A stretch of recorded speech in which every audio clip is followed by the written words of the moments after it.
And this is Owlboy, and we're going to be running any % no out of bounds. So I'm ready if you are. I am, yeah. All right. So starting in 3, 2, 1, go. All right, so what we did there is we just opened up a menu to skip a little cutscene that plays at the beginning of the game. And so we're playing as Otis, who is a mute owl. And so he's supposed to go and make sure that the town that we live in is safe. We're watching out for pirates, making sure that they're not going to invade us or anything like that. And I'm immediately behind because I missed the skip cutscene, actually.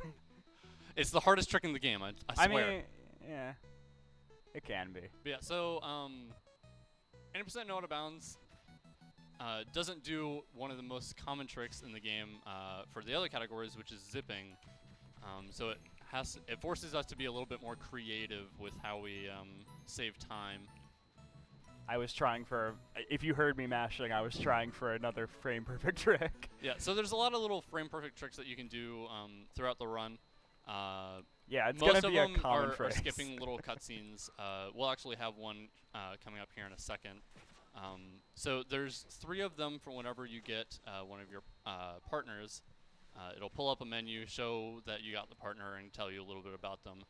So if you open the menu at the same frame that the cutscene would play, you actually skip the cutscene. Yeah, and like just in general. So I got it right there. So Nice. you didn't see any little menu come up, so that means I got it. So that one I believe saves about 10 seconds. And now you see it for me because I wasn't counting really well there. So yeah, this is the menu that he would have seen. And so what I did right there is I just went into the little hot tub, and it makes that guy talk to me. And while his text box is up, it won't let the game pull up any other text boxes, so it actually prevents a cutscene from playing there, and so I can just proceed on into the cave. This is truly a disaster start for me. That's fine. Yeah, so in Valley Cave, this is more so just about like optimized movement, like hitting buttons on the first try, which is another one of the hardest things to do in this video game. So you might notice that we're moving in a rather odd fashion. We're just kind of tumbling over and over and over again when we can fly, and so it kind of looks odd. So there's a roll mechanic. I'll do a single one there. So normally you're really only supposed to like roll once at a time, and it's kind of used as like a dodge. But if you bind it to shift, you can just hold down shift and you'll roll constantly, and it increases your speed by quite a lot. Okay, this Gawk here was a little bit friendly to me. I try to do that first rock a bit quickly just so I can, on the second one, be allowed not have to deal with the Gawk. This is that flying enemy. Yeah, so we're going to be coming up on possibly one of the most difficult puzzles any of you have ever seen, and I might need some help with this. And you also want to remember the answer for later in the game. Alright, so I think I hit this one, and then... Yeah, that worked. Alright, cool. We did it. Okay. Right. And so that very complex answer on the end there, where it's 3 diamonds, we need to remember, like... 3 diamonds. Got it. Got it. Yeah. Cool. Alright, so now we got Getty back. He went playing Spelunky or something like that, so we got him back. He's our good boy. He shoots a little gun, and we're actually going to use him. He's going to touch that button for us, which opens the door. And while the cutscene is playing, it can't detect that there's nothing on the button anymore, and so it won't close back up after he has left the button. And so the door will actually stay open. So we can skip this whole thing where we go grab this bell and put that on the button instead. And so we can actually use this bell for something else. Yeah, it's supposed to be a weight-sensitive door, but we have other plans for it. So this is the first boss of the game, and that's phase 1 done. Yeah, so this bell that we have actually is very useful in that it is a one-hit. It's basically a one-hit kill for each of his phases. Yep. So bringing it here is very nice for us. And that's the boss. And so I'm actually going to reload here because I took a little bit of damage earlier. That might help. So one of the movement-based things that's very important, especially for this run, the more health you have, the faster that you go. So if you take any actual health damage, you slow down pretty significantly. And so you'll want to reload from a checkpoint anytime you, like as soon as it's like viable to do so. So our little troublemaker Twig showed up and tied us up, and so we break free, and we're gonna destroy this cool ancient artifact, because that's what I do whenever I find a cool ancient artifact. I just want to destroy it. I mean, the in-lore is that he's getting a piece of it to bring to the professor. True. Yeah, so But- this gives us the teleporter. So the teleporter is pretty important. It allows us to spawn Getty or any of our other partners at any point. And we have another one of those tricks coming up for... That's one of those menus that you get to see if you miss it. So it is one frame that you get to do it. And some of them have visual cues and some of them don't. So it makes it a little bit difficult to hit sometimes. And so here we're just testing out the 2, teleporter, and he's like, wow, that's 3. cool. Got it. Nice. So I have a... don't want to do porn, but I actually have a fairly high consistency on that trick, so I'm happy I managed to get that. But yeah, so we hear all these noises outside, and we're going to go see what's up. And wow, we're bad at our job. There's pirates everywhere. And now we're going to do the part of our job that we're supposed to do. Oh, there's pirates here. We got to tell our tutor that there's pirates here now. Yeah. He probably doesn't know, right? Yeah, obviously. Yeah. Okay. But yeah, so this is supposed to be like a stealth mission, and you're supposed to like sneak around and avoid the spotlight and everything. But when you move as fast as you do with auto-rolling, you can just kind of, you know, not care. Yeah. Cannons are firing off at us as well, but we're just completely... Yep, you don't even have to worry about it.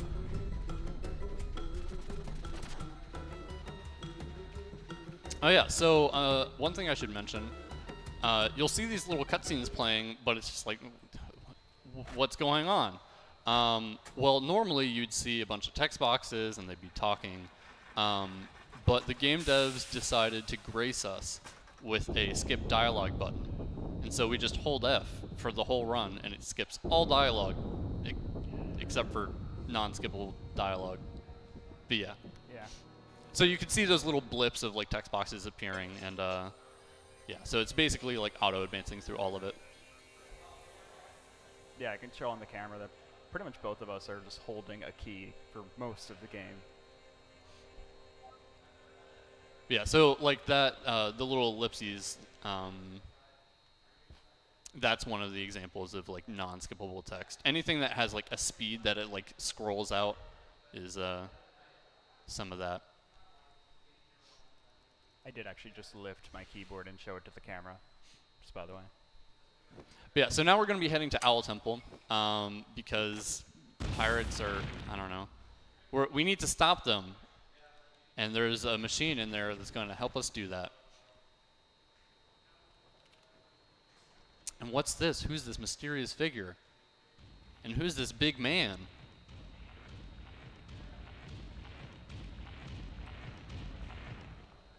Oh wow, he's got a keychain. That's pretty cool. Yeah. Nice case. Nice display case. Very nice. But yeah, so Owl Temple coming up has some of the cooler strats that we got. There's a lot of like pathing optimization, just small little optimizations that kind of save seconds. Pretty much this whole game is just navigating from dungeon to dungeon and then doing that dungeon. At least for this category. Yeah, so we're going to come around here, and we're going to get introduced to one of the Bogwins, and he's going to run off to the right, and we don't care about him, so we're just going to leave him. Bogwin? I always pronounced it Balquin. Yeah, so we're going to skip Either that works. cutscene, and we actually retain our ability to like move during it, and so we can just go into the loading zone to get into Owl Temple.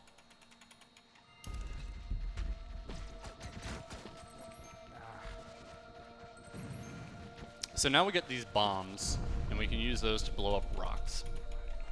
Pretty unique mechanic to this game.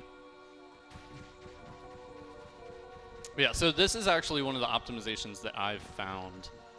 You can throw the cloud and then toss Getty on it, and he will like squeeze the cloud or whatever, and so it'll fill up these little wells that you need to open the doors. And so if you do that, it saves, I think, 2 seconds if you do it optimally.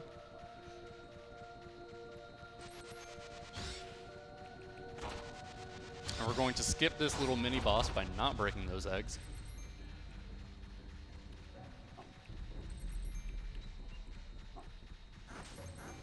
But yeah, so here we're going to grab this waterfall like you would normally and bring it over here, and then it'll open this door up.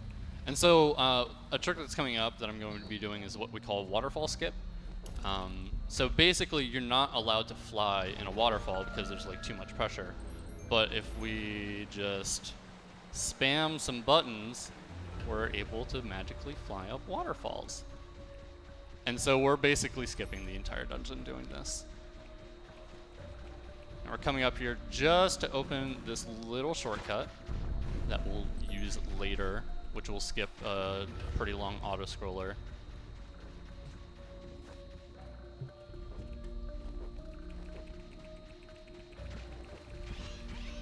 So now you can hear me spamming the buttons as well for my waterfall skip.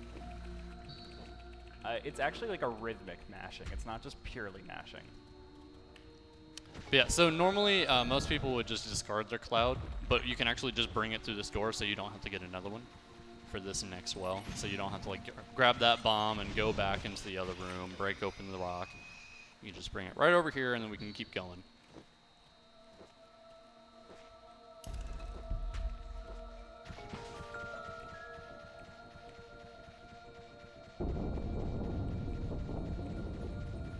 So up here, we're supposed to grab one of these pots and fill it with water to feed this plant so his vines like grow or something, but we can just grab these rocks and free our entryway up. And now we're in the gnome room. This is the only time we'll ever see gnomes. So I found this really cool path that you can take. It's really dangerous, but it saves about 4 seconds over the safe route.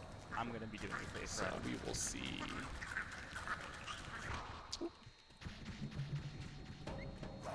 This might actually help me catch up. There we go. Nice. Second try isn't too bad. I watched your screen while I'm in a cutscene. See that. Yeah, so we're going to do another little quick waterfall skip to get past that. Normally, there would be a platform there that breaks and it prevents you from getting up there normally. But yeah, so this is Alphonse. He's a pirate, and he's stuck in this owl temple as well as we are. And so we're actually going to fight him. So normally you're supposed to like dodge in front of this rock and bait the cannon to shoot it. But there's a little safe spot to the left of it that you can just sit in and it'll just auto aim onto the rock.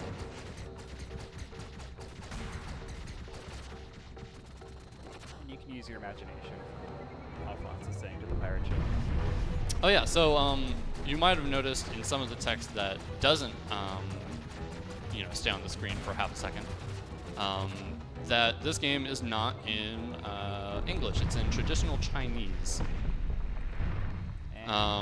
So we actually, originally it was in only English, and then it got translated to Japanese, and then I think 13 other languages. Yeah, thank you And to localization I teams spent- that they D-pad like hired.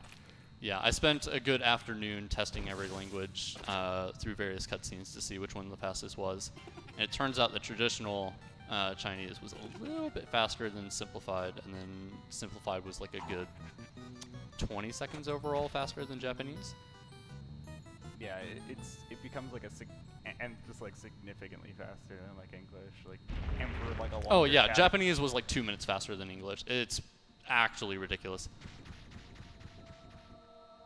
So like for one of the longer category like this being relatively longer, it is helpful to have. Cool little swag strat coming out called Getty Toss.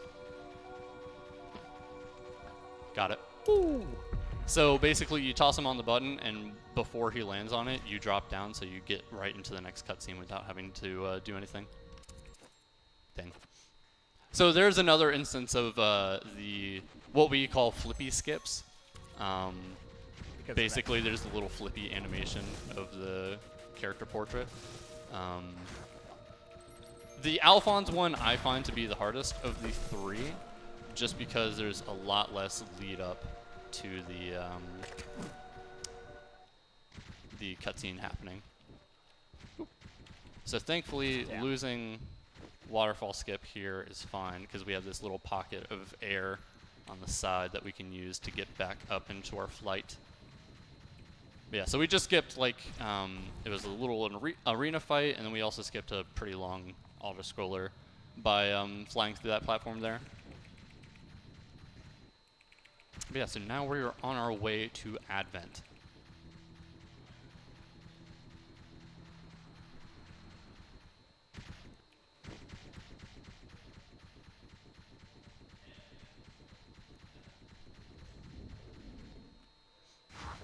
But yeah, so Advent is like the capital city of the Owls or whatever, and when we get here, oh no, the pirates, well, we're still bad at our job, and they got here too. So we're gonna get berated by our teacher and mentor.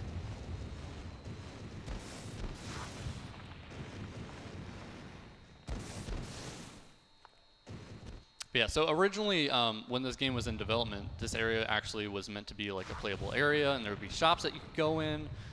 There was actually, I think there was like an auditorium where there was like plays. But in the 10-year development cycle of the game, they ended up deciding that it would just be better to leave it as something that you just kind of visit, only for a brief moment. I feel part of it was actually something I'll talk about later. I think once we get post-Advent, actually.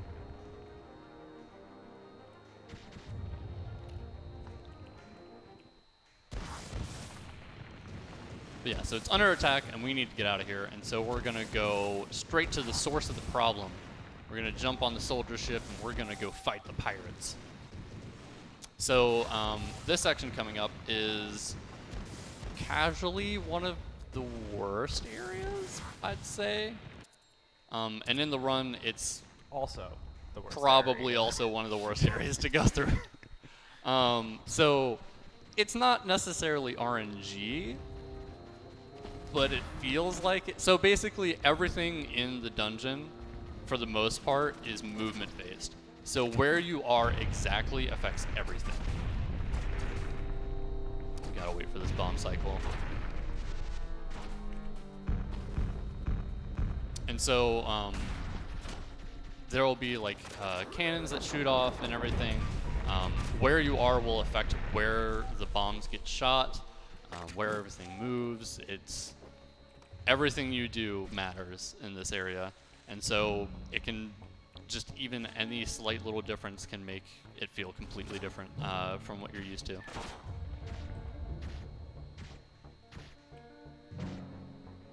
So this scared guy's like, "Why are you with a pirate?" And we're like, "He's a good guy." And he's like, "All right, we'll go meet up with these people."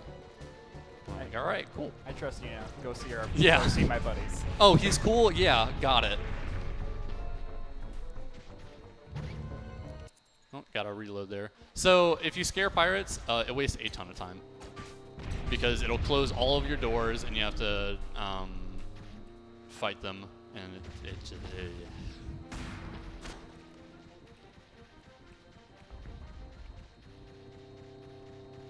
So basically this is the big old stealth section, and we're trying to go fast, and it's kind of hard to go fast and still be stealthy. Yeah, a useful thing is our buddy Alphonse is able to stun the enemies if we do a shot correctly. Yeah, so he's like, yeah, we need to break this barricade and we can get to the ship. Oh, it doesn't look like I'm in cover because then I was. Nice, we got out of there without taking damage. That is one of the first rooms that you can really feel your movement affecting how things behave in this dungeon. If you're too low when you enter that room where it spots you, the bombs will catch you on your way out. But yeah, so this is Anne. She's got a broken leg, but she packs a punch, and so she also stuns the pirates. But she also smacks bombs out of the air, which is really nice for us because this area is filled with them.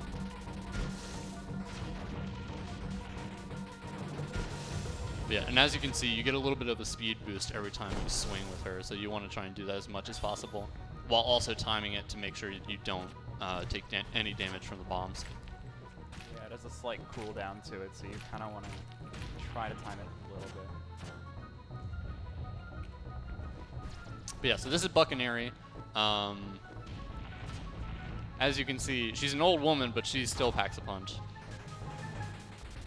So she says that she's going to go meet us at the gate. So we need to go over here. And so we scared a bunch of those bombs, and I'm just going to reload once we get in here, and it'll just make them despawn.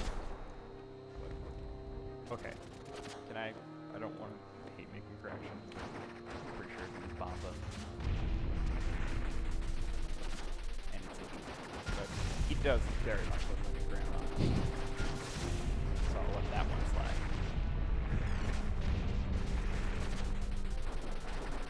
But yeah, so this is a little arena fight. Ow. Basically, just smack all the bombs. Yeah, I've actually, from what I can tell, really don't have any way of speeding this up. Even if we were to let these bombs like completely live. Yep. Nope. There's no way to speed that room up at all. It's just hitting them as soon as you can.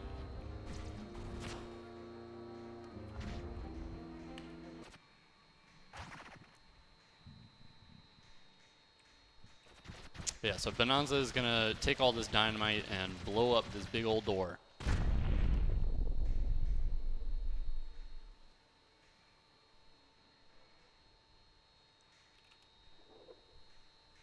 One thing I love is a lot of things in the game Otis will react to. I mean, he can't talk, so he has a lot of facial expressions, and a lot of them are really funny to kind of look at. Yeah, so this is the worst boss in the game, by far. This is a very huge showing of how much movement affects this game. So where I am not only determines where he'll shoot the bombs, but it also determines where he'll move in the arena. So it's awful. Because you want him to be in certain spots to where he doesn't shoot the bombs like way out into the ceiling or anything like that, but you also want to move in places to where you can actually shoot the bombs back into him. So it's a fun little dance that you have to play. So here, like I said, stealth section. So scare them. He'll close the door, and then you just open it. And then do it again.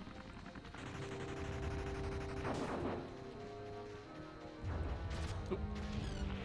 So this is another one of those areas where the cycles can be a little bit weird depending on your movement, and it's one of those things where it's super hard to tell exactly what causes it to be on certain cycles.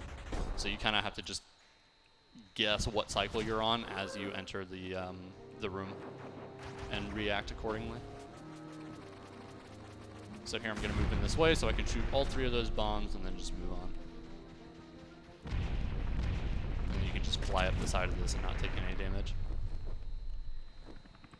But yeah, so the first little pirate helicopter shot little bombs that float down in the air. Well, this guy spent some extra money on his helicopter, and he has homing missiles. But you can just kind of chill on the helicopter and spin the missiles, and they just blow up on him. We're actually going to use 2 different strats here. I'm going to do more of a casual strategy for this boss, just to look more systematic. So while he's actually staying really close to the helicopter, I'm actually just going to be guiding the bombs along there.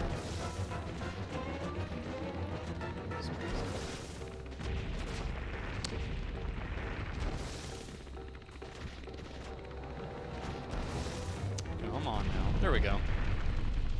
And so I'm right next to the door, and normally you would just go out.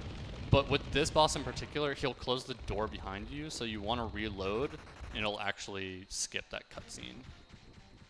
So it saves about 2 seconds. We're going to skip this cutscene, and now we're dodging a laser. It'll kill you in one shot. Like that. So you can actually just straight up dodge it without using the rocks for cover. But it's a little scary.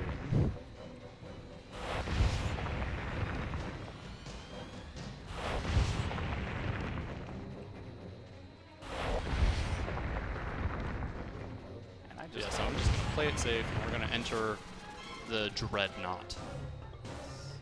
This whole area is kind of an auto-scroller. And by kind of, I mean entirely. It really, it's just an auto. Yeah. So we're in this burning ship now, and we're going to be going towards the engine room, because even though it's burning down, we need to make it burn better. We need to make it burn faster. So we're going to plug up all the holes and make it overheat. And it seems like a good idea. Maybe we should just stay we should hang out here. Yeah. Right? You got any marshmallows to roast? That doesn't look safe. I think we're the marshmallows. Oh, okay. Yeah. So we both have different strategies here. He'll show you his, and then it's world of difference, honestly. I don't know why he doesn't use my strat, honestly. So he's gonna dodge the fire? No. I'm gonna hit the fire.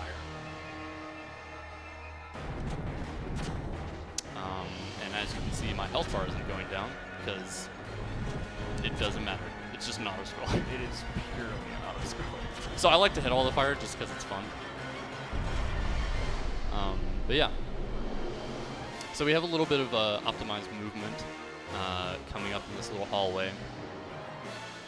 Also, the music's very loud here. I apologize. It's very good, though. It is very good music. So one of the things to point out, this game has an amazing soundtrack. John did a absolutely insanely good job with it.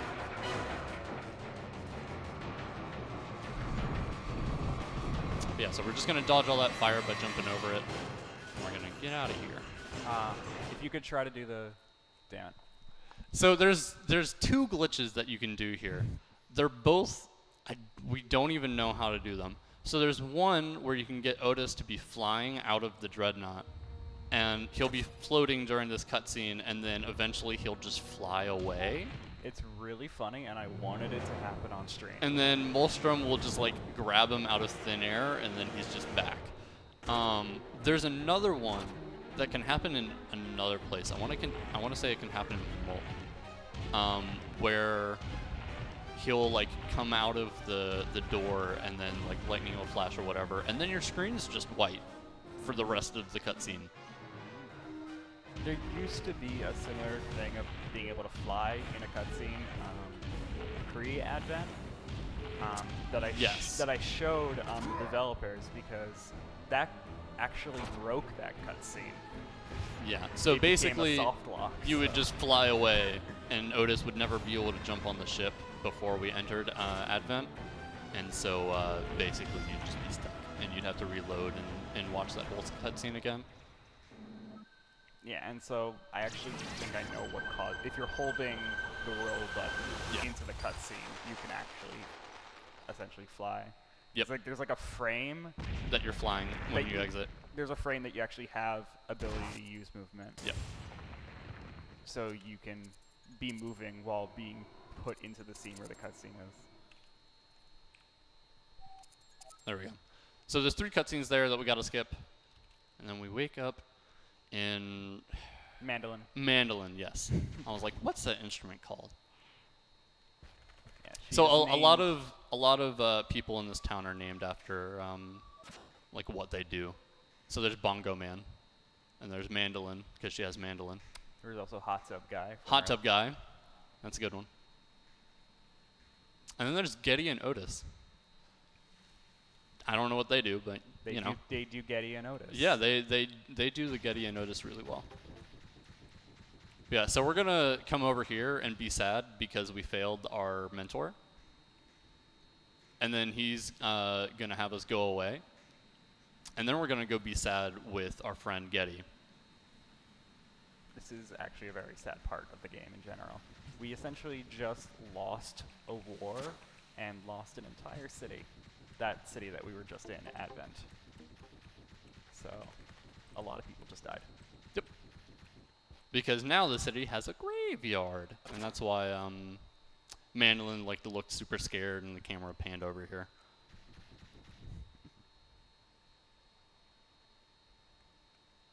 Yeah, Getty's all sad. And here as well. I don't want to interrupt this with a joke, but because we are holding F here to skip dialogue, we are indeed pressing F to pay respects. Dude, press F to pay respects. Oh my gosh.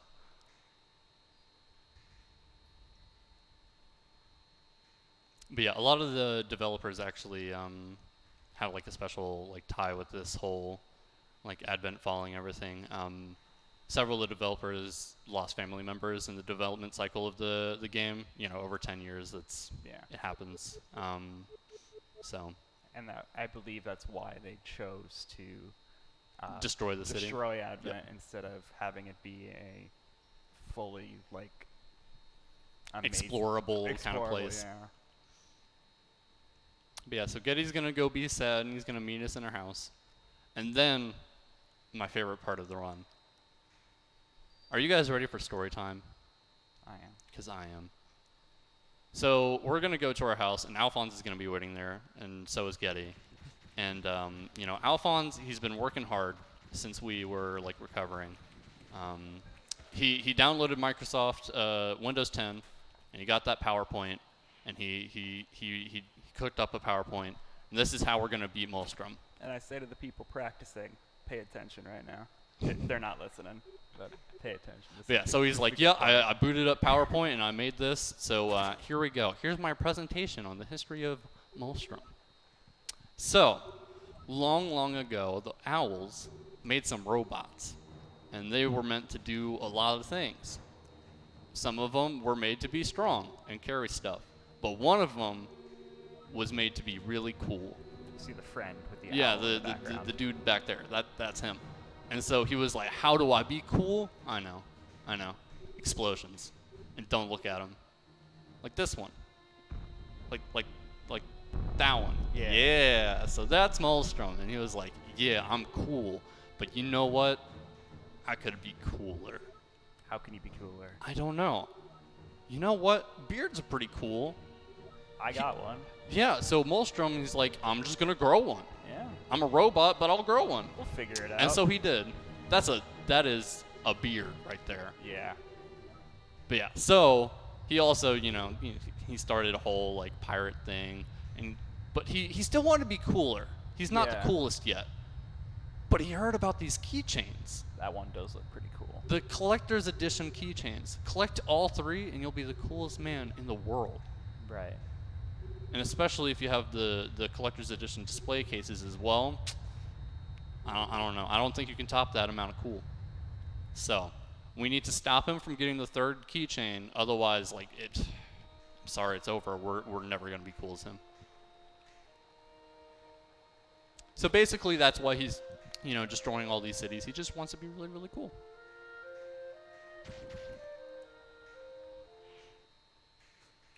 But yeah, so the 3rd and final relic, keychain, is going to be in the floating continent, which is where Jungle and Molten are located. Oh, yo, look, it's the collector's edition display cases I was talking about. But yeah, so Jungle is...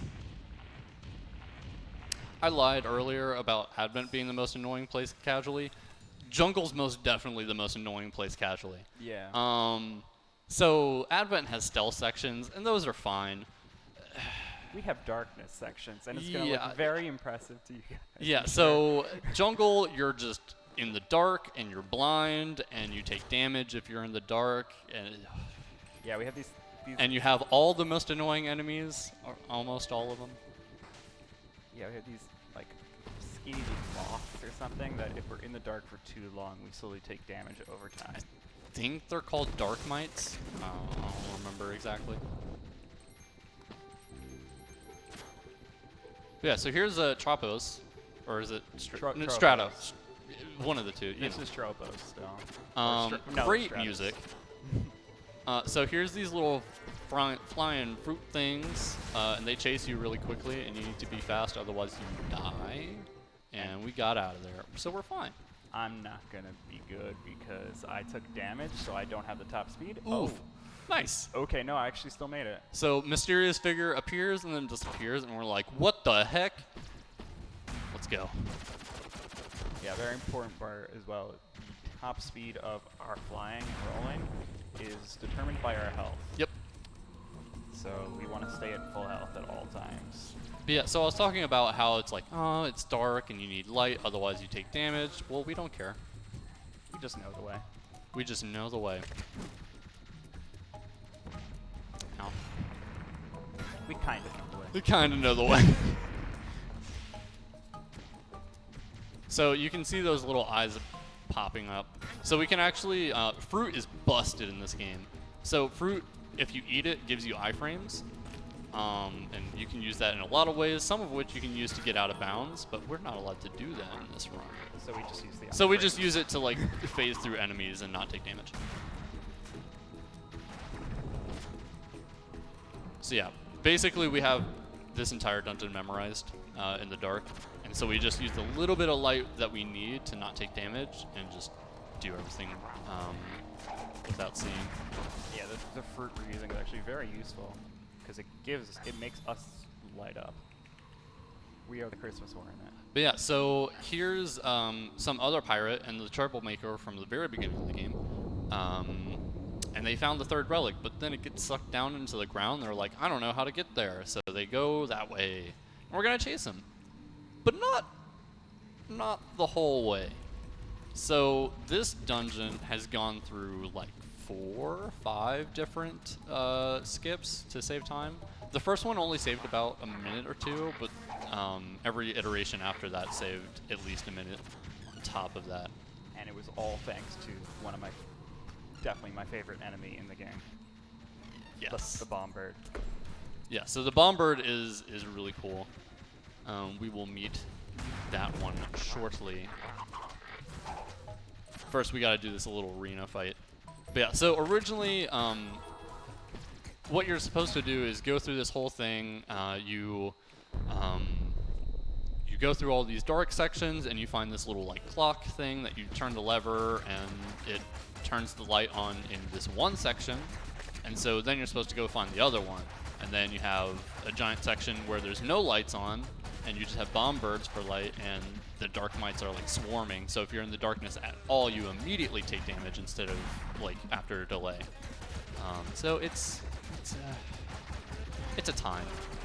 I want to say casually the dungeon or the casual route takes about 8 minutes if you were to know where to go exactly. But after this point, we're not going to do any more of it.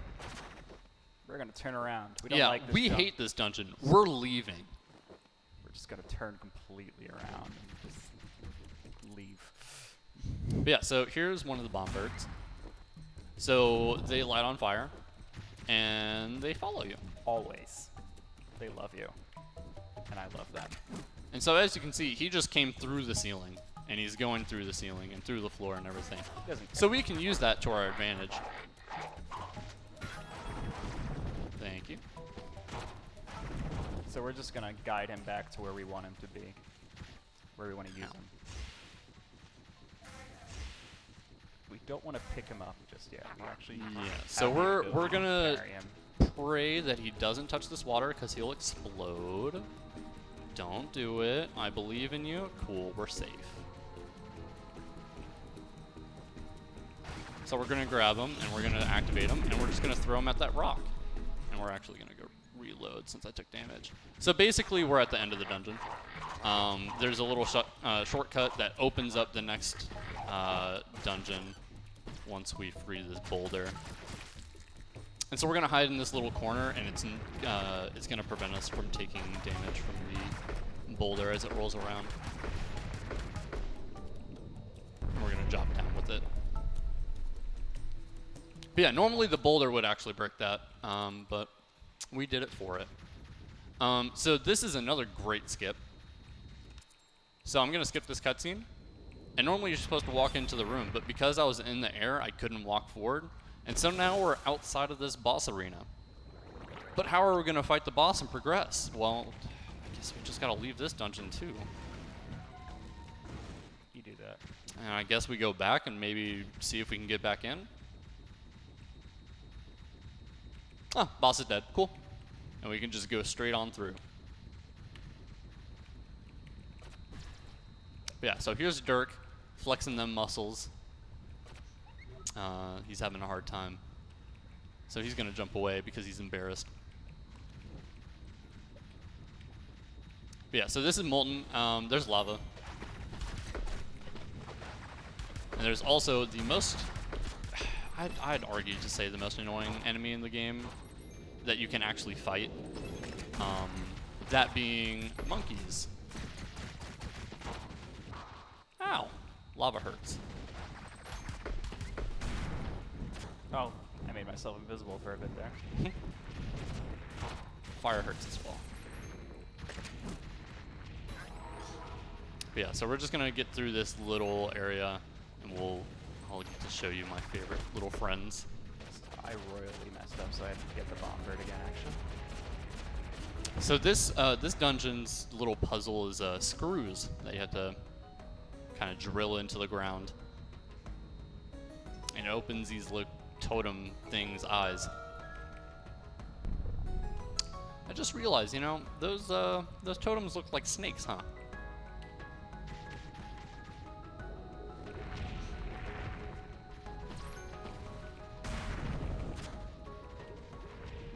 Yeah, so here's our friends. They suck. So when they leap, they can actually latch onto you. I'm gonna take a safety checkpoint right there. They can latch onto you, and they'll cause you to stop flying. And so you will start falling. And because there's lava on the ground, you don't want to fall. So basically, we're going to manipulate their position to where we won't ever touch one. That's fine. I'm gonna kill that one, open that up.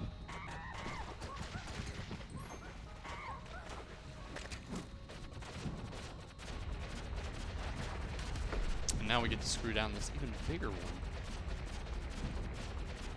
So there's all these like little flame vents that you're supposed to like wait for, but if you just stick on the left side and you get there fast enough, you can actually just go all the way down without stopping.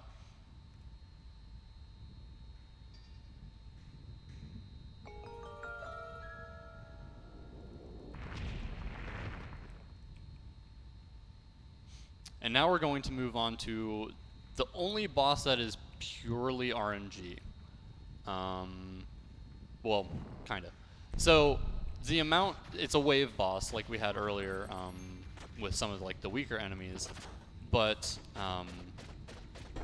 where they spawn is random, and that kind of really matters.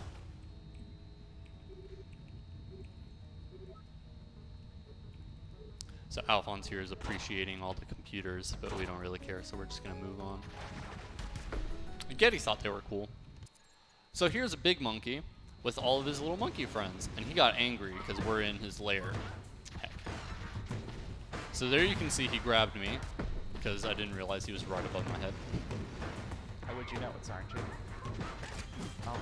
So what we want is we want the monkeys to spawn in front of us when we're up against one of these walls, to where we can shoot them and they'll drop down into the lava. Like, okay, like that one did. But if they don't do that, then you have to kill them, and it's really, really just not quick.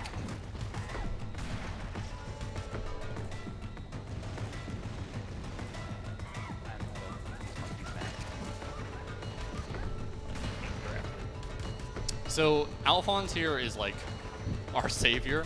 As you can see there, I actually killed 2 of them with 1 shotgun blast. So you can kill as many enemies that are in front of them. It's just hoping that they line up to where you can actually get all the ones that you need.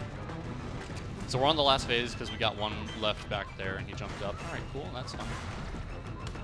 Nice, we got 2 with that one. We should be fine. Yay, no dying here. So dying on this boss costs a lot of time. You have to do the whole fight over again.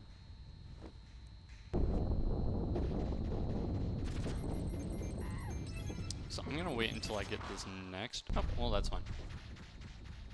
I was gonna wait until I got the next checkpoint to reload, but I guess not.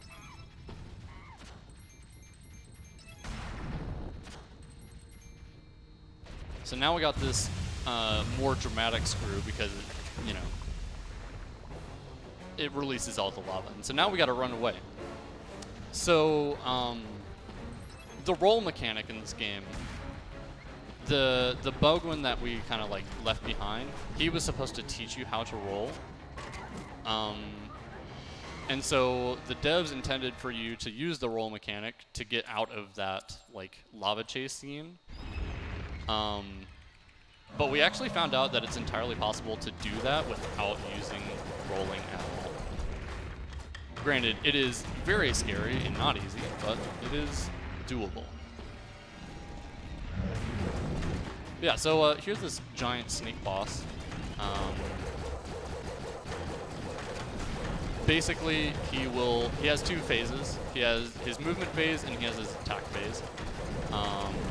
We want to try to put as many Getty shots as we can in between Alphon shot recharges.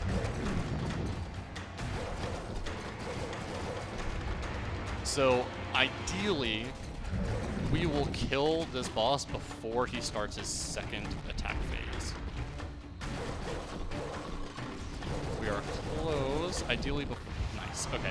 So if you don't get it before the 2nd attack phase starts entirely, you at least want to get it before he starts his 2nd like fire beam attack. Because if he starts that, then you have to wait for the entire animation to finish before he'll go down into the ground like that. So if you actually kill him as soon as you can, then you skip the fireball attack as well, which would save another, I think, 12 seconds. But doing that, you have to hit almost every single shot. You can only miss, I think, like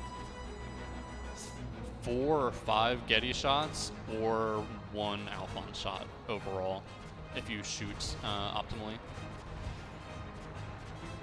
Because shooting Getty is actually like a rhythmic kind of thing as opposed to just spamming. Yeah, so this little auto-scroller is really fun to watch because we're spinning constantly. Yeah, sorry to anyone with motion sickness. Yeah, sorry. So the first half, all those rocks were kind of like floating around and everything. That's RNG where they'll spawn. This section is scripted, so you always go down twice, go up twice, or go to the top and then you go in. Up 4 times. Yep. Down 2, up 4, down 2. And so now, who's here to save us from this wild ride? Oh wow, it's the troublemaker.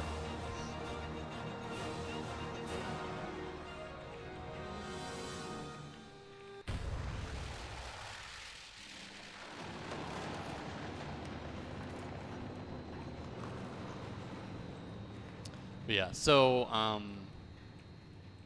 since Dirk, the other like little scrawny looking pirate guy, kind of abandoned Twig to try and get the relic, Twig decided, it's like, well, you guys are still here, so might as well just go ahead and help you. And Getty's like, no, you caused trouble, so I don't like you. I just got. And Otis and Alphonse are just kind of like, yeah, okay. And so he's like, oh wow, I'm a butthole, and so he gets sad and just goes back to Belly. Bye. I just got 3rd phase on Mecha Wiggler. Oof, unlucky.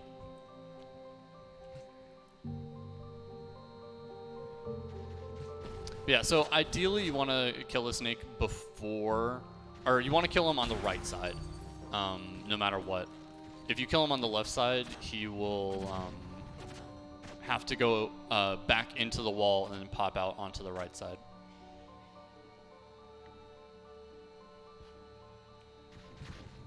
So now that we have Twig, he gives us the wonderful ability of a grappling hook. Also, shout out to this music. It is, okay. It's probably one of my favorite songs in the entire soundtrack. It's a very laid back song. But yeah, so Twig will actually, his grapple will actually give you some iframes, and so it'll allow you to pass through enemies without taking damage.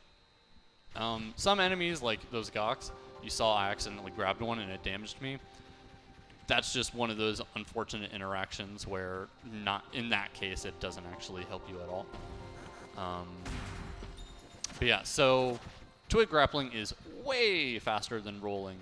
And so we're going to use him as much as we possibly can throughout the rest of the run.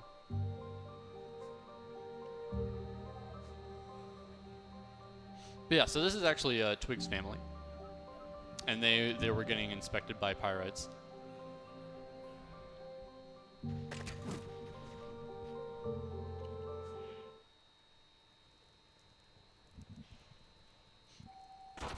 And so while he was out having fun with his friends, he didn't realize that it was affecting his family. Oh, by the way, he was wearing a costume, and he's not actually a spider. He's actually just a stick bug. I like to call him Trans Spider. But yeah, so here we're going to get Twig as a partner, and this is my last attempt to get that little skip.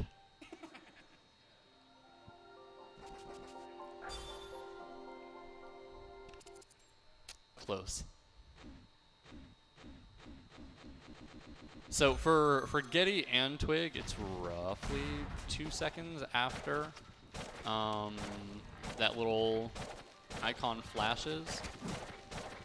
But we don't have like a really good way to get that exactly without like looking at a timer.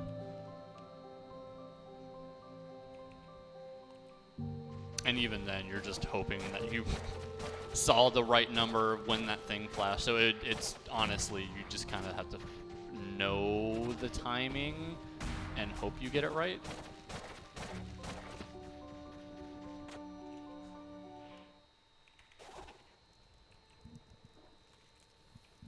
So before his grandpa sends us off, or dad, I don't know, he wants to get a closer look at him. And then our friend Pirate joins and is like, hey. And then they realize it's a pirate, and they also freak out like the other guy.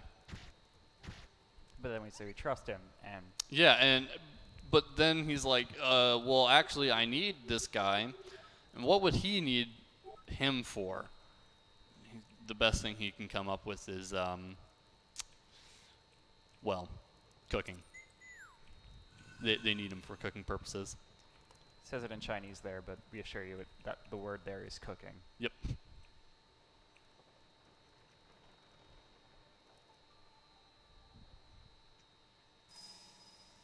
Yeah, they got the last keychain. Darn.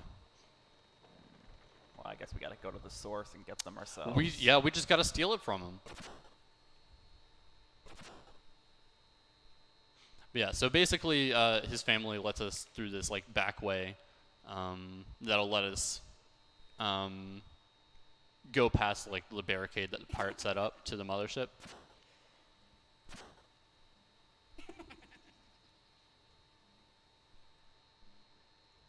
And so this section is going to kind of like show off all the areas that Twig is useful in. Like there's a bunch of waterfalls that you couldn't pass through originally that now you can. And like all these enemies, you just fly straight through and they die. Gonna reload for health.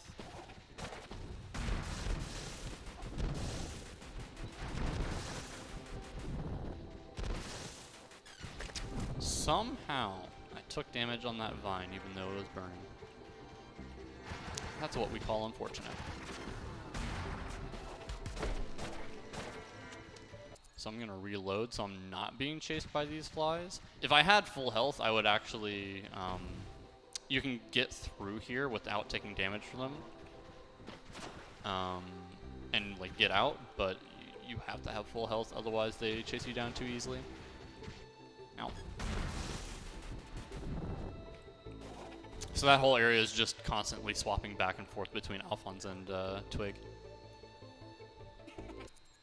Gonna reload one more time.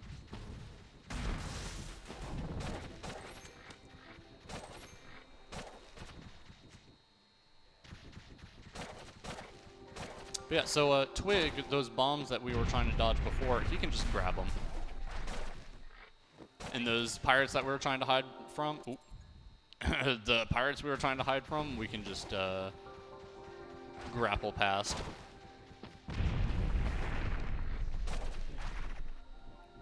There we go. And I don't really care about these spotlights.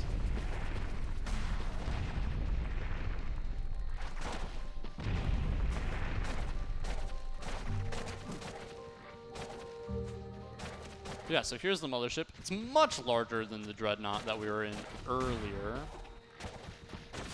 I'm gonna pull that grate off before we enter the cutscene, so it'll finish the animation, so we don't have to wait for it afterwards. Because we're gonna go in there anyway. These grates that he pulled off there are very broken. Yeah, so fruit have been the main way to get out of bounds, like elsewhere in the run, but the grates actually do a very similar thing for us here in Mothership. Yeah, we don't have fruit. Granted, we're not going out of bounds in this run, but we can use it for stuff to our advantage.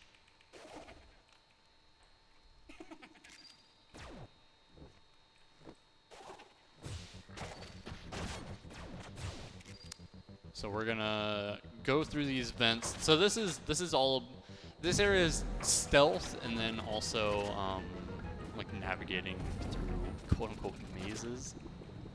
You can't really see in the vents, but once you know the path, it's very, very straightforward.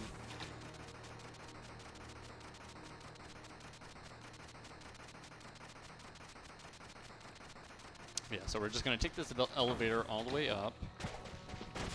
We're gonna do a little bit of eavesdropping.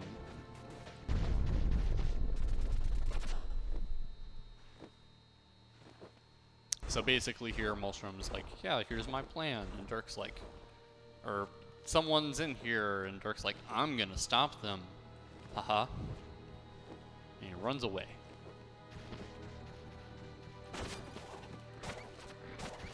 Yeah, so we just go past all of these pirates. So we're gonna pull this chain. So normally you would just hold up, but you can actually spam up and down, and it'll like reset the cooldown or whatever of the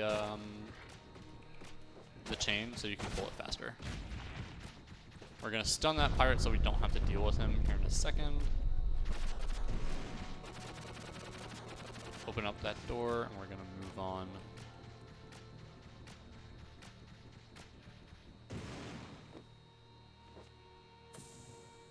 So this section's annoying. If you mess up anything, you have to start back from right here. So if you miss something, or if you startle anyone. So I'm just gonna take this nice and slow and make sure I don't miss. Poisonous gas is fine. We're gonna blow past this pirate, and we're gonna reload here. One, it'll get rid of the poisonous gas, and we're gonna set up that. So, like I said, grates are busted. And so what we did is we pulled the grate, and then we also grappled onto this chest. And so we grabbed the chest, and then we pulled the vent to us, because it has like a little delay before it'll actually come to us. And so the game recognizes, hey, you're holding two things. You shouldn't be allowed to do that. And so it drops everything. Kinda. It just doesn't drop the chest. It thinks it drops everything. Yeah. So your hitbox is your normal hitbox, but you're still holding onto the chest, and so you're able to bring it with you. And we're going to use this to skip I think it's like a 3-minute section of the dungeon here. This discovery was a lifesaver for this category. Yeah. Because the area that you have to go through otherwise is not enjoyable. I do want to thank people for it. I don't remember the name specifically, but chest storage, what we just did there is a discovery. I want to say it was really tall. It was either really tall or I want to say it was really tall that found this one. Right.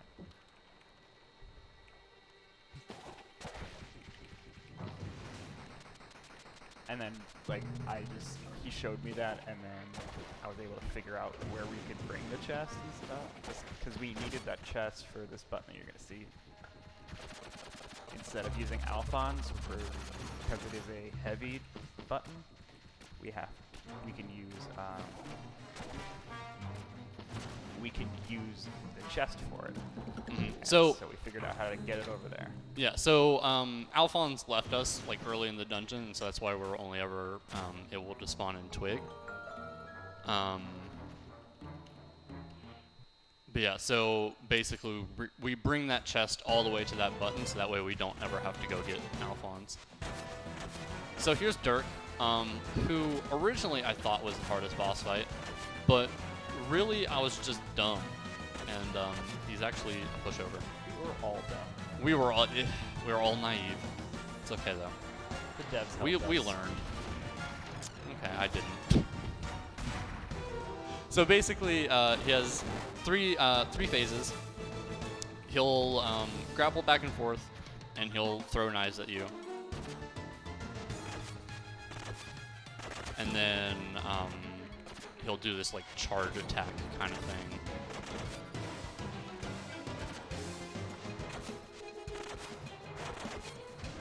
And so dodging that is pretty easy for the most part. There we go. So you're supposed to use Twig to like grapple out of the way of the charge thing. But you know, we've been bullying him. He hit me once, but I feel like I should give him just a real good shot, and I'm just gonna stand still over here and let him hit me. Not doing a very good job. Anytime now, Dirk. I believe in you. So this is a little safe zone that the devs actually left in for that third phase specifically, and it's been there since launch of this game, and we never knew about it. But eventually, the devs got tired of us speedrunners looking for it, and just showed us where it was. Yep. Shout out to Adrian, the level designer for the game. He's been really, really awesome, helping us make sure we keep certain tricks into the game that help us do certain categories. And he was actually the one that showed us that little safe spot. But yeah, so Dirk dies, and he's like, all right, bye, Alphonse. It was cool while we were, you know. Yep. And he just disappears into nothing. And we're shocked by that, obviously. Because that's not how robots die. Yes. So I took damage, so we're going to reload from checkpoint. Didn't give me a checkpoint. Whoop. So we're going to go back into that. And then we're going to reload from checkpoint. There we go.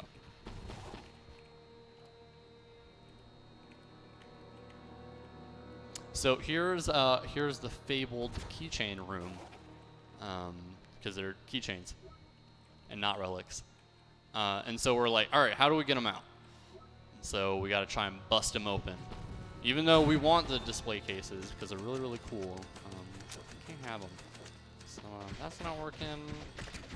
That's also, you know, I don't think we can get in there. So we actually, you can't get in there at all, and the game wants you to kind of figure that out by shooting it and like spinning at it and doing everything that you can.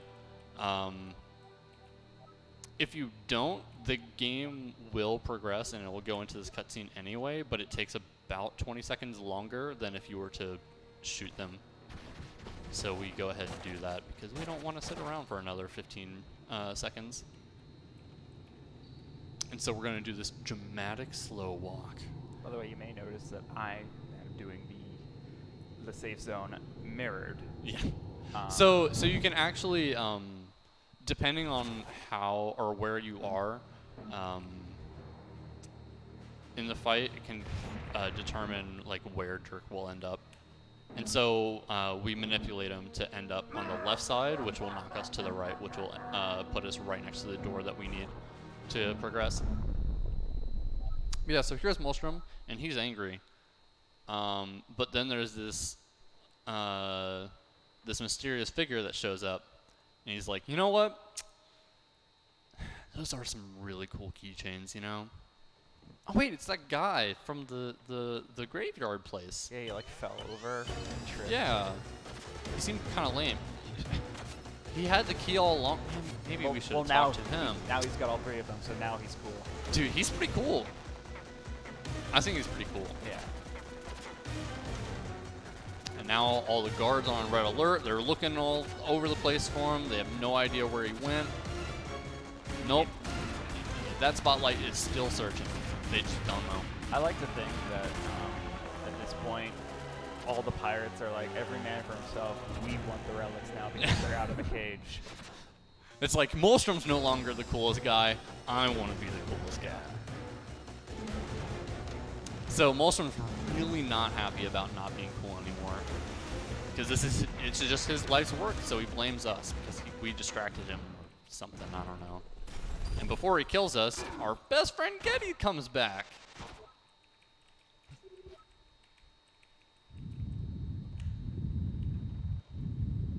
And he's like, yo guys, we should get out of here.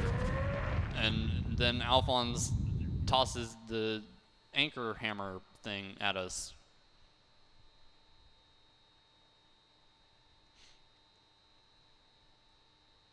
And so here we are, unconscious, because we got hit by a giant anchor hammer thing. And it's our good friend Solus, or so lovingly named Slouse. Shout out to Zik. He's a fellow runner of this game and mod.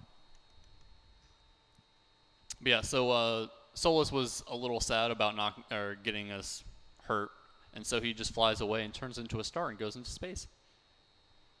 At least that's what I like to think. And so, if he goes into space and he has the relics and we need the relics, keychains, how do we go get them? Because space doesn't have air, so we can't really fly. Yeah, you know, maybe we should go ask that the professor and the crazy lady. Maybe they have some ideas.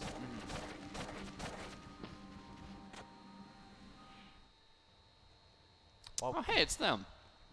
While we're in here, I also want to point out the NES that is on the right side. Oh yeah, it's just sitting on the little cylinder thing. I did not notice that NES until I'd been running this game for like I think 6 months, and someone just pointed it out. I was like, oh.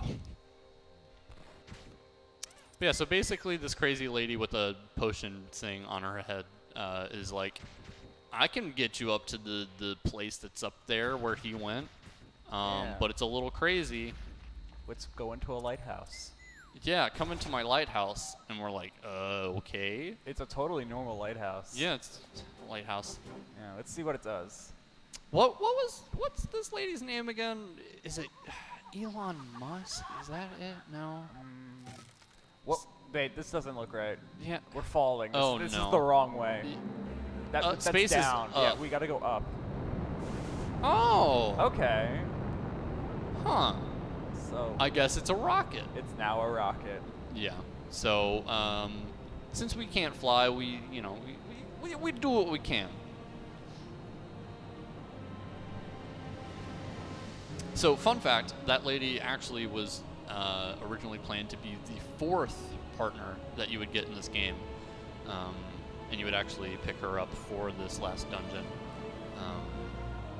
But they decided to cut that out because it kind of slowed down the pace of and took away from the dramatic feel of the entire area. I also believe it was because they made her very powerful.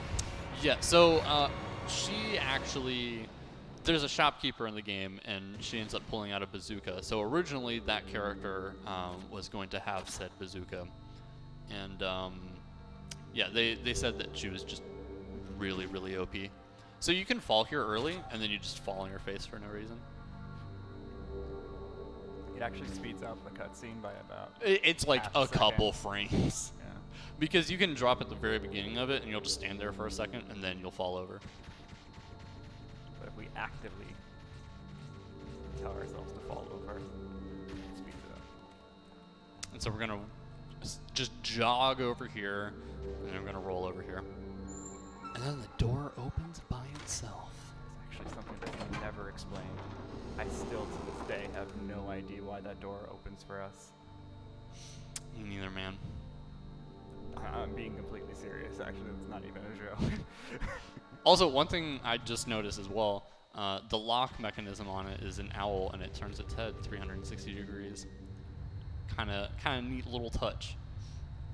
Like, the only person in the building is Solus here, and he's all the way over here, and there's no way he would want us to come in, so he didn't open the door. Yeah. Like, there's no one else in the Oh, building. hey, it's that guy. He ran away. Man, I wanted to talk to him. I guess we'll go chase him. We'll go chase him. I wonder where that staircase leads to.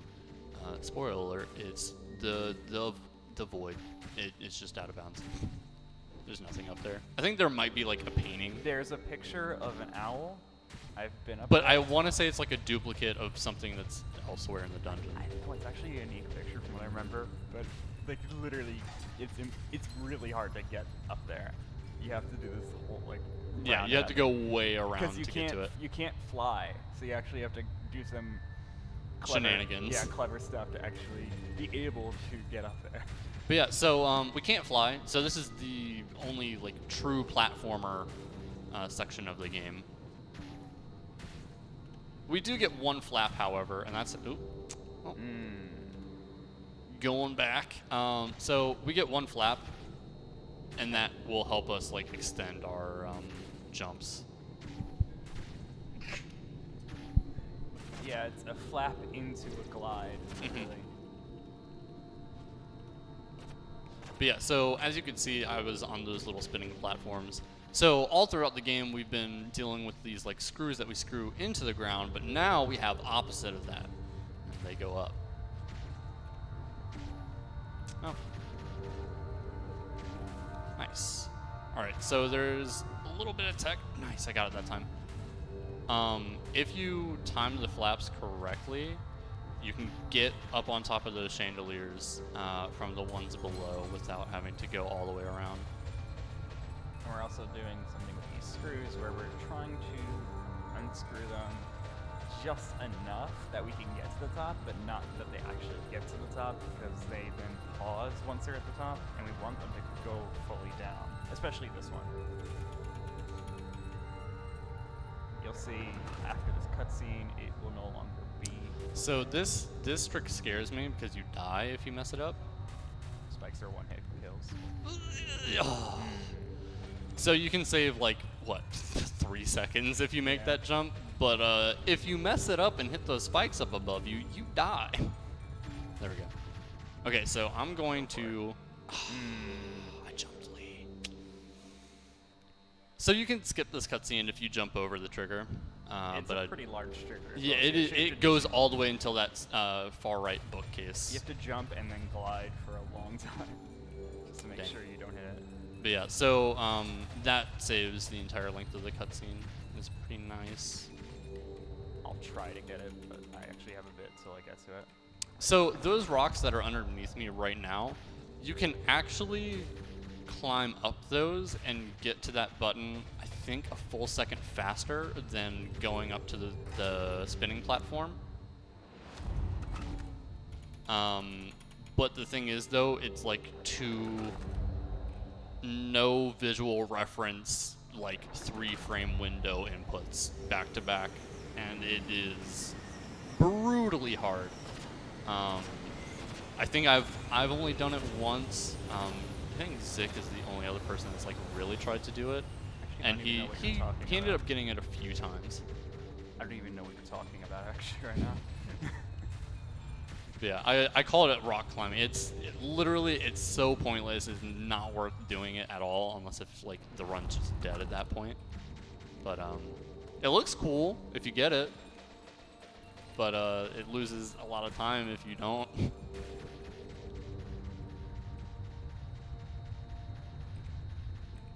So instead of riding that screw down that doesn't have a bottom, we're just gonna fall down. And so now, instead of falling, things go up. Gravity. Because So it's going. gravity. Yeah. So we're far enough from the Earth where it doesn't matter that the Earth's pulling us. So whatever big object else is there, that's the thing that's pulling us now. So specifically with these platforms, sometimes the jumping can be weird, to where you don't jump and you just kind of flap, like auto flap, and so it causes you to just kind of float off of the platform. I was able to skip it. Nice. So There we go. I went a bit further as well, just to be safe, and went downward and took the screw upward, just so I could make sure I completely dodged that cutscene.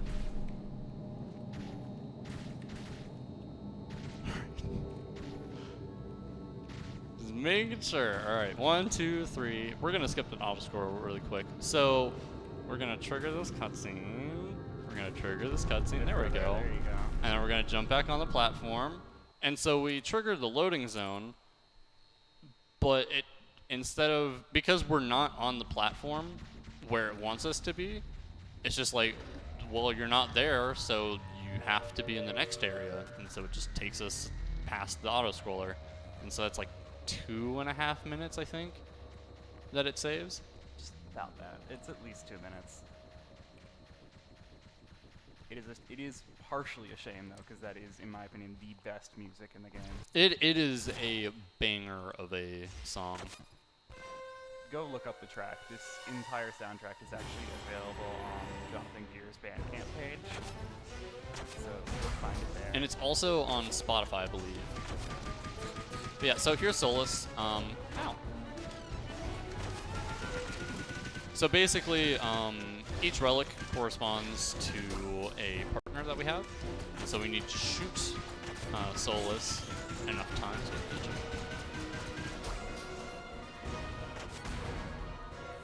Oh, cool. So this part is slightly RNG. Yeah, so basically, I think he has 4 or 5 different attacks he can do in the first 2 phases. We really only want one of them. Yeah, so I've not seen it once so far, so that's amazing. This is the worst one out of these phases.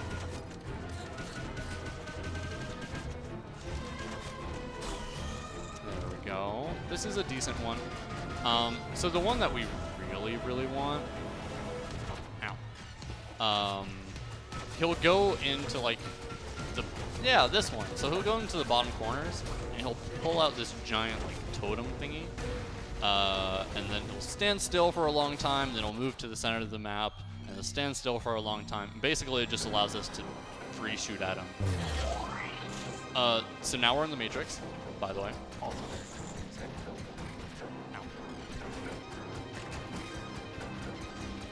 Hey! I'm just gonna say what I've been doing a lot. I've been doing skip cutscenes storage.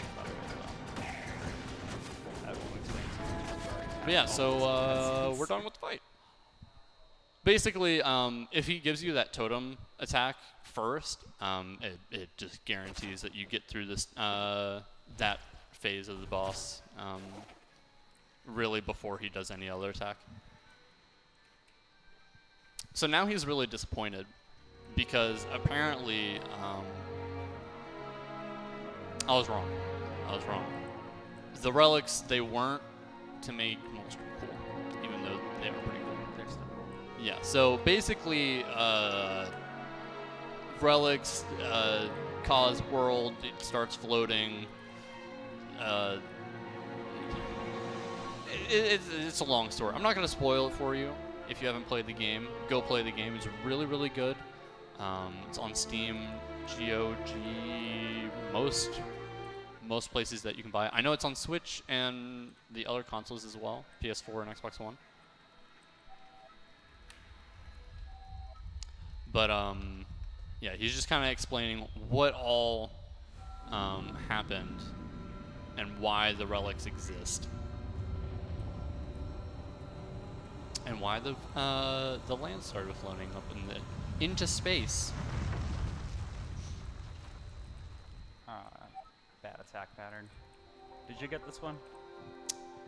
I didn't. I did on phase 1 and 2 though.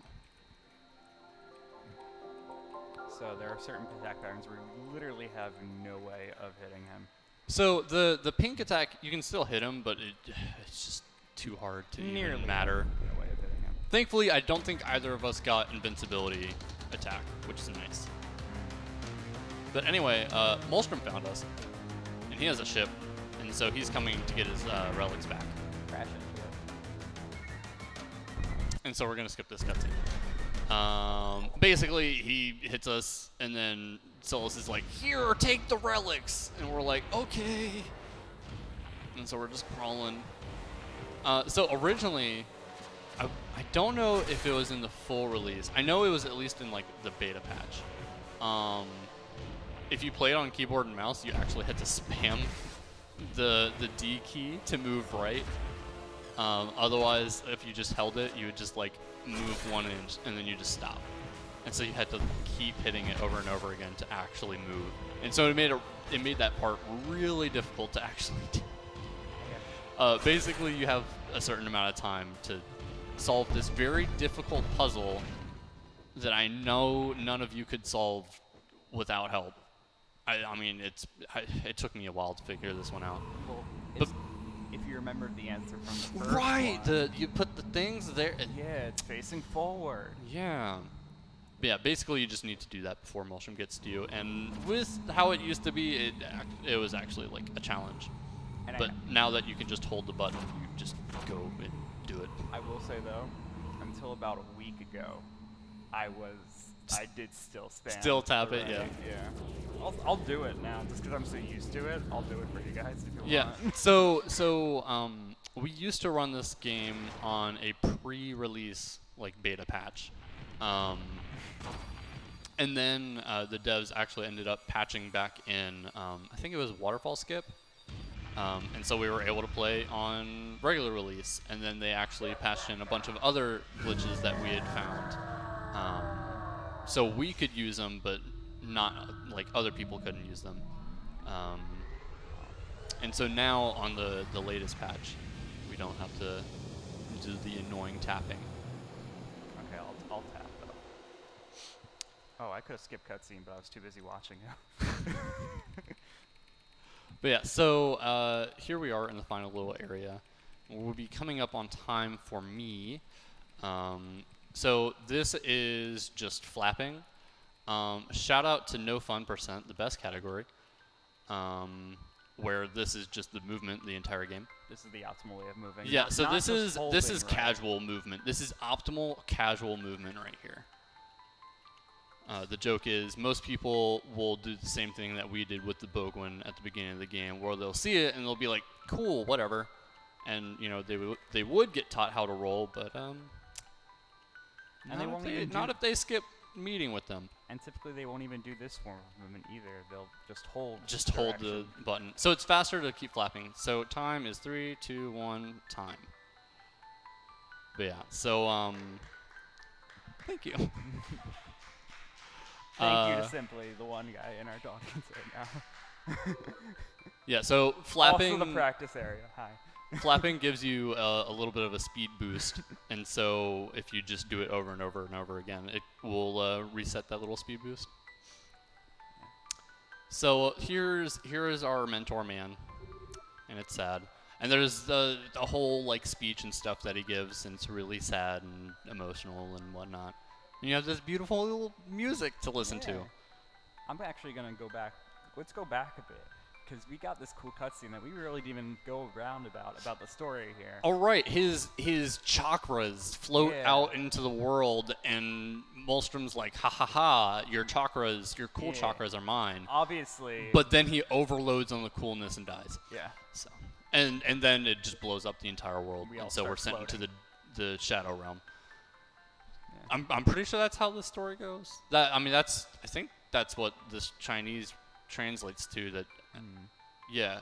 Right? Welcome to the Shadow Realm. Yeah, That's I'm almost 100% sure. It says, "Welcome to the Shadow Realm." Yeah. Your name is Yugi. Collect Exodia. All right, cool. Yep, got it. I'm ready to duel. So I'm just gonna navigate my way over there. This actually parallels the tutorial sequence as well. Yeah. So this area is actually that very, very, very first cutscene that we skipped at the very beginning of the run. That's this area, basically. It's the Ooh, good look at that memories spicy area. movement. It's the good memories area, is what I like to call this area. Because before we've been like this whole And time. time. Yeah. All right. So that was Owlboy, any % no out of bounds. I hope you enjoyed watching. Good race, Troy. It was a pleasure. Thank you guys so much for watching, and sorry about the technical difficulties earlier. We do apologize. Hope you enjoy the rest of PACE. I'm gonna let Otis sit.